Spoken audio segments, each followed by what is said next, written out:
ओम गणेशाय नमः। ओम नमः शिवाय। मैं निखिल ज्योतिष आचार्य आप सभी का मेरे चैनल पर पुनः स्वागत करता हूं।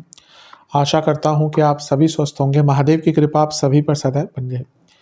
ये वीडियो तुला यानी कि लिब्रा के लिए अत्यंत विशेष है, क्योंकि वीडियो है 10 फरवरी से 16 फरवरी 2025 के साप्ताहिक राशिफल के बारे में। कैसा रहेगा आने वाला सप्ताह तुला के लिए। जो मेरा साप्ताहिक राशिफल होता है वो प्रमुखतः चंद्रमा और उनकी गति पर आधारित होता है। चंद्रमा एक अति विशेष ग्रह है जो बहुत तेज भागते हैं। 2.25 से 2.5 दिन में राशि बदल लेते हैं, तो स्वाभाविक है कि पूरा हफ्ता जो कि 7 दिन का होता है कई बार राशि बदलेंगे। मन के कारक है, उनकी विशेषता ये भी होती है कि जिस भी भाव में जाते हैं उसको एक्टिवेट कर देते हैं, इसीलिए डे टू डे एक्टिविटीज़ पर उनका प्रभाव बहुत होता है और इसलिए साप्ताहिक राशिफल की विशेषता बहुत बढ़ जाती है। क्या प्रभाव रहेगा आने वाले सप्ताह में आपके जीवन पर चंद्रमा का, क्या अच्छा हो सकता है, क्या बुरा हो सकता है, किन चीज़ों का ध्यान रखें, इन सभी चीज़ों को समझने के लिए साप्ताहिक राशिफल अति विशेष होता है। यदि आपकी लग्न राशि या चंद्र राशि तुला है, दोनों ही गाइडेंस के लिए इस राशिफल को देख सकते हैं। जहाँ से आपको ज़्यादा सूट करता है, रिलेट करता है, वहाँ से इसको ऑब्जर्व कीजिए। व्यक्तिगत तौर पे मेरा मानना है कि आप अपनी लग्न राशि से देखेंगे तो अच्छा है। इनकेस आपको नहीं पता अपनी लग्न राशि, तो अपनी चंद्र राशि से भी इसको ऑब्जर्व कर सकते हैं। तो शुरू करते हैं अत्यंत महत्वपूर्ण साप्ताहिक राशिफल का। चंद्रमा आपके 10वें भाव में रहेंगे। 10 तारीख को सुबह के 11 बजे तक आ जाएंगे और 12 तारीख रात के 8 तक यहीं पर रहेंगे। चंद्रमा का 10वें भाव में आना एक प्रकार से अच्छा ही माना जाता है। यहाँ पे वो 10वें घर के स्वामी हैं और 10वें घर में बैठे हैं, तो ये एक बहुत उच्च कोटि का राजयोग बनता है। इस टाइम पे अगर आपके करियर में, आपके ऑफिस में प्रमोशन आदि की बात चल रही है तो प्रमोशंस हो सकती है। रिकॉग्निशन का टाइम है, एक प्रकार से कुछ संपन्नता प्राप्त हो सकती है। 10वां भाव कर्मों का भी होता है, तो कर्मों में भी एक गति आती है, कर्मों में भी सफलता प्राप्त होती है। यहाँ पर सूर्य की दृष्टि भी है जो लाभ स्थान के स्वामी है, तो जीवन में अतिरिक्त या एक्स्ट्रा धन कमाने का मौका मिलता है। और यहाँ पर बुध का प्रभाव भी है जो भाग्य स्थान के स्वामी है, तो भाग्य का भी साथ मिलेगा कर्म भाव को, कर्म भाव के स्वामी को। और क्योंकि बुध 12वें घर के स्वामी है, तो विदेश संबंधित कार्यों में सफलता मिलेगी। और जो लोग जॉब चेंज करने का प्रयत्न कर रहे थे उनके लिए भी अच्छा टाइम है। रिकॉग्निशन यहाँ पे कार्य क्षेत्र में मिल सकती है। राहु का प्रभाव है, थोड़ा भ्रमित करता है, फोकस की कमी उत्पन्न करता है, तो कार्य क्षेत्र में फोकस बनाकर रखिएगा, अन्यथा ये जो अच्छा समय है उसका लाभ नहीं उठा पाएंगे। नवांश कुंडली बता रही है कि थोड़ा सा आपको बड़ा सोचना पड़ेगा और अपने ऊपर विश्वास बढ़ाना पड़ेगा। दशांश कुंडली कार्य क्षेत्र में शांत रहकर काम कीजिएगा। बिजनेस, पैसा बढ़ेगा, थोड़ा सा अपना सोचने का तरीका बदलिए। आप और बहुत कुछ कर सकते हैं संपन्नता के साथ, पर आप शायद अपने कंफर्ट जोन से नहीं निकल रहे। लव लाइफ की जहाँ तक बात है, थोड़ा सा ट्रस्ट बढ़ाइए अपने पार्टनर पर, उसकी कमी दिख रही है। वैवाहिक जीवन, एक ही दिक्कत दिख रही है वैवाहिक जीवन में कि इनसिक्योरिटीज़ बहुत ज़्यादा है और उन पर काम नहीं किया जा रहा। स्टूडेंट्स के हिसाब से आप स्थिरता पर काम कीजिए। अपने जीवन में स्थिरता की बहुत कमी दिख रही है। सेहत की जहाँ तक बात है, आपको रक्त विकार, कफ रोग, बैक की प्रॉब्लम तंग कर सकती है, हड्डियों की प्रॉब्लम तंग कर सकती है। सर्वाष्टक में आपका 6ठा घर बली है। ठीक है वैसे सब कुछ, बस थोड़ा व्यर्थ की चिंता है और थोड़ा गुस्सा स्पेशली कार्य क्षेत्र में ज़्यादा रहेगा। 12 तारीख रात के 8 बजे चंद्रमा आ जाएंगे आपके 11वें घर में यानी कि सिंह में। इसी दिन सूर्य का गोचर भी होगा और इससे एक दिन पहले बुध का गोचर हो चुका होगा, तो यहाँ पर चंद्रमा पर फिर से प्रभाव सूर्य और बुध का आ गया। अब ये एक एक्सटेंडेड पूर्णिमा योग बन गया और चंद्रमा लाभ स्थान में आ गए और लाभ स्थान के स्वामी से दृष्ट है। ये साफ बता रहा है हफ्ते के मध्य भाग में कोई बहुत बड़ा लाभ प्राप्त हो सकता है।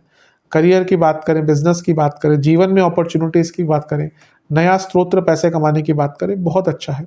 यहाँ पर शनि की दृष्टि भी है और शनि योग कारक है, कोई रुका हुआ कार्य पूर्ण हो सकता है। यहाँ पर सूर्य का प्रभाव है जो खुद लाभेश है, यानी कि आपके लिए एक लाभपूर्ण समय जाएगा हर दृष्टिकोण से। बुध का प्रभाव है जो भाग्य स्थान के स्वामी है, तो भाग्य का भी साथ है। बस ये 12वें घर के स्वामी भी हैं बुध, तो थोड़े खर्चे बढ़ सकते हैं। बस एक ही चीज़ का ध्यान रखना है, इतने सारे ग्रहों का प्रभाव चंद्रमा को कंफ्यूज अवश्य करता है। और शनि का प्रभाव भी है तो विषदोष भी है, और बुध का प्रभाव भी है तो कन्फ्यूजन भी है। तो इसलिए थोड़ा सा उदासीनता से बच के रहिएगा। और चंद्रमा 11वें घर में है तो लालच से बच के रहिएगा। अदरवाइज ये समय अच्छा है। गुरु से केंद्र में है तो गजकेसरी योग भी बन रहा है, ये भी ठीक है। तो हफ्ते का मध्य भाग काफ़ी श्रेष्ठ है। नवांश कुंडली बता रही है कि नया मौका मिलेगा, नई इन्फॉर्मेशन मिलेगी, नया ज्ञान प्राप्त होगा, नया एक दृष्टिकोण आपका रहेगा जिसके दम पर आगे बढ़ेंगे। दशांश कुंडली कार्य क्षेत्र में थोड़ा सा फिर से कहूँगा कंफर्ट जोन से निकलने की कोशिश कीजिए। बिजनेस के हिसाब से कमिटमेंट पर काम कीजिए, सब कुछ ठीक है, कमिटमेंट कम है। लव लाइफ, यात्रा का योग है, अगर कोई मौका मिलता है, कोई छोटे मोटे डिनर पे चले गए अपने पार्टनर के साथ, लंच पे चले गए तो अच्छा। और दूसरा ये भी है कि थोड़ा सा ना जो करंट टॉपिक्स डिस्कस हो रहे हैं उनसे निकलने की कोशिश कीजिए। ऐसा लग रहा है बहुत मोनोटनस सा हो गया सब कुछ। वैवाहिक जीवन बहुत भ्रमित सा समय दिख रहा है, छोटी छोटी बातों पर बहुत बड़ी बड़ी बहस हो सकती है। स्टूडेंट्स, आपको थोड़ा आगे के बारे में सोचना पड़ेगा, अभी सोच बहुत सीमित हो गई है। सेहत की जहाँ तक बात है, पेट के रोग, हड्डियों के रोग रहेंगे, लोअर बॉडी में प्रॉब्लम, कफ विकार तंग कर सकते हैं, नसों की प्रॉब्लम तंग करेगी। सर्वाष्टक में आपका नवम भाव अत्यंत बली है, ठीक है। हफ्ते के अंतिम मध्य भाग में भाग्य का भी साथ मिलेगा, लाभ बहुत प्राप्त होगा। 15 तारीख सुबह के 6 बजे चंद्रमा आ जाएंगे आपके 12वें घर में, यानी कि कन्या में, 12th हाउस में, और सप्ताह के अंत तक यहीं पर रहेंगे। चंद्रमा का 12वें घर में आना कोई बहुत अच्छा नहीं माना जाता। 10वें घर के स्वामी 12वें घर में केतु के साथ जॉब चेंज करना जो चाह रहे थे उनके लिए हफ्ते का अंतिम भाग भी बहुत अच्छा है। यहाँ पर मंगल की दृष्टि है जो सप्तमेश है और लाभेश है, सप्तमेश है और धनेश है और भाग्य स्थान में बैठे हैं। कोई रुका हुआ पैसा आ सकता है। अगर आप बहुत टाइम से कहीं पे जॉब के लिए ट्राई कर रहे थे, बात आगे नहीं बढ़ रही थी, तो बातें आगे बढ़ सकती है। बस ये मंगल पतित है और वक्री है, तो बॉसेस से थोड़ी प्रॉब्लम हो सकती है और कभी कभी थोड़ा सा ऊर्जा में बहुत मिसमैच हो सकता है, उदासीनता भी आ सकती है। गुरु की दृष्टि भी है, लेकिन ये गुरु भी अष्टम भाव में है, तो कितना बचा लेंगे। बस एक ही चीज़ का ध्यान रखना है हफ्ते के अंत में कि अनिश्चितता, जब अनसर्टेनिटी हो, कोई डिसीजन नहीं लेना, गुस्सा बहुत रहेगा, आप बहुत रिएक्टिव रहेंगे, तो इन सारी ही चीज़ों पर आपको बहुत विशेष ध्यान देना है। केतु के साथ है तो ग्रहण दोष है, और इस ग्रहण दोष से क्या होता है, व्यक्ति बहुत पुरानी चीज़ें सोचता है या छोटी छोटी बातों पर इनसिक्योर हो जाता है, तो इन सब चीज़ों से बच के रहना है। नवांश कुंडली बता रही है कि थोड़ा सा अपने जीवन पर ध्यान दीजिएगा, दूसरों के जीवन पर कम ध्यान दीजिएगा। दशांश कुंडली कार्य क्षेत्र में सब ठीक है, लेकिन कमिटमेंट की कमी दिख रही है और फोकस की कमी दिख रही है। विवाहिक और बिजनेस के हिसाब से आपको, अगर आप पार्टनर्स ढूंढ रहे थे तो यहाँ पे चीज़ें थोड़ी आगे बढ़ सकती है। लव लाइफ, थोड़ा पैशन वापस लाइए, ऐसा लग रहा है पैशन खोसा गया है। वैवाहिक जीवन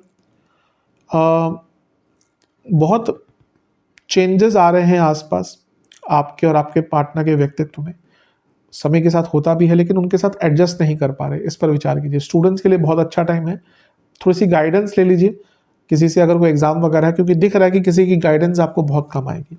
सेहत के दृष्टिकोण से पेट के रोग, हार्मोनल प्रॉब्लम और स्लीप डिसऑर्डर्स तंग करेंगे। सर्वाष्टक में आपका दूसरा घर बली है, ये बता रहा है कि कोई रुका हुआ धन आ सकता है।